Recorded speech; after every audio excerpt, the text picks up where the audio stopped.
having to start the series than 2 years ago, against Golden State here with the passing and everything else he's doing. And how important was it having Drew in that dunker spot for him to have a little bit of an outlet there in that first half?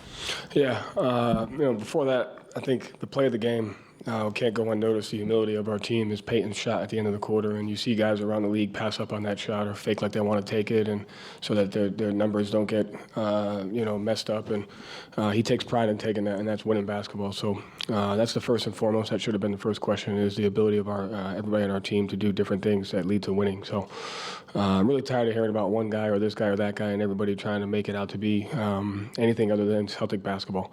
And everybody that stepped on that court tonight made winning plays on both ends of the floor. That's the most important thing. And then to answer your question, Jason makes greatness look easy. He does it in a lot of different ways. He does it on defense. He does it on rebounding. Does it on passing. Does it on screening.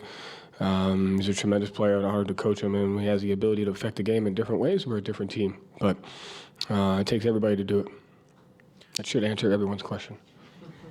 Jake over here on the left side. Joe, that being said, was there an emphasis for Jason to play more of a distributor role tonight? It seemed like that was kind of his personal agenda out there. The emphasis and where he's grown over the last 2 years is to take what the defense has given him and learn to impact the game in many different ways. And because of the type of team that we've had, especially this year, he's seen a bunch of different coverages, and he's seen different matchups because teams have to match up with him. And so coming into a game, it's kind of similar to a puzzle, and he's done a great job learning how to solve the puzzle and do different things. Tonight, with the way that they were rotating and the way that they were defending, the most important thing was making the right play at the rim, and we were able to stay out of transition because our guys made that. And so I thought he did a tremendous job doing what the game called for.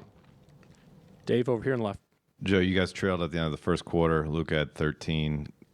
Drew ends up outscoring Luka in quarters 2 through 4. What allowed you guys to get him going on offense? And obviously, as you mentioned, a lot of you guys can do a lot of different things for you. But when a guy like Luka has it going like that, how much of a boost is it to get an extra scoring boost from a guy like Drew? Yeah, I mean, listen, you got to take a look at, we gave up a 26-point first quarter and then 3 25-point quarters. In the 26-point first quarter, we fouled a 3-point, we messed up the 2 for 1 and fouled a 3-point shooter. For 3 free throws, Luka gets 2 shooting free throws. We give up a transition basket to P.J. Washington. P.J. Washington hits an above the break 3. That's almost 70% of the points there. So that, like, the game was going the way we wanted it to go, outside of the things that we can control. And I thought our guys took the poise and remained the mindset and the toughness to understand that. And then Drew, it's connected, and that's what people don't realize is, like, every guy on our team can't be at their best if this guy doesn't do that. So Jason's facilitating, Jalen's decision-making, that leads to Drew's playmaking. And the way that they're defending us, we have to make multiple plays, we have to have multiple drives. And I think Drew did a great job. Guys did a great job finding him. He did a great job attacking closeouts and then either kicking it back out for a second drive or getting, an open shot. And then what he can do defensively, it just goes back to everybody on the team works to impact the game differently every single night. Gary, all the way in the middle. Joe, Gary Wash from Boston Globe. On the play that Tatum was blocked at the rim, Derek ran from the Mavericks in front of the Mavericks bench and caught Washington. I mean, that was sick. Yeah, it's uncanny. Yeah. I mean, we agree on that. I mean, what is it about him? He just makes an intangible plays. He hits the 27-footer to beat the shot clock. Like, it just seems like he is so reliable. I mean, can you touch on that? Oh, yeah. I mean, I think it just comes back to he's not defined by one thing. He's not if you were to ask, like, he's just a little bit of everything. He can handle in pick and roll. He can score in pick and roll. He can stay spaced. He's not defined by scoring. He rebounds. He plays defense. He can play pick and roll ball handler, the pick and roll screener. He's had blocks on bigs. And so he's just another guy that's selfless and wants to impact the game in any way that he can. And it looks different every night. And I think the thing about him is the confidence that he has to maybe go some possessions or half or, because teams are guarding us differently, his frequency can be impacted because of that at times. But he just fights to impact the game in different ways. John, over on the right. Joe, John Corrales, Boston Sports Journal. When a team is struggling shooting from 3, there might be a tendency to say, okay, we're just going to drive it. But you guys continued to, when you did drive it, make those right reads despite that. What kind of discipline does it take to not get into that thing of, like, forcing missed layups that you keep talking about that could trigger another team's run, and to keep kicking it out, and eventually a couple of huge threes fall down at the end. Yeah, listen, the most important thing is getting a good shot and not turning it over. So in the first half, even though we're missing, our expected points per shot was much higher than theirs, and I liked every shot that we took, and that's the most important thing, is take what the defense gives you, whether it's a layup or there. And the second piece to that was our offensive rebounding. And so I think we had an offensive rebounding rate in the first half of like 41%, and died down in the second half. But like when you're not shooting it well, you still want to make the right plays so that it doesn't impact the other end of the floor. But you have to have the offensive rebounding capacity to get extra possessions. And I thought we did a really good job of that in the first half and had some timely ones in the second half. Joe Varden, The Athletic.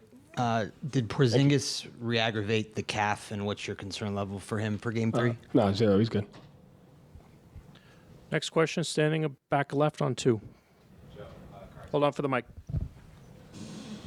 Joe, Kari Thompson, Boston Globe. You touched on it briefly, but the buzzer beater that Porzingis, that Pritchard hit, huge shot, his only make of the night. What makes you trust him in those moments? He has the humility and the selflessness to not care if he misses it. He practices it and has an understanding of how a shot like that can impact the end of a quarter and can impact the run that a team makes. So that they had went on a run to end the quarter, and I thought that shot kind of gave us a little bit of poise and a little bit of momentum that we needed heading into the fourth quarter. That was big time.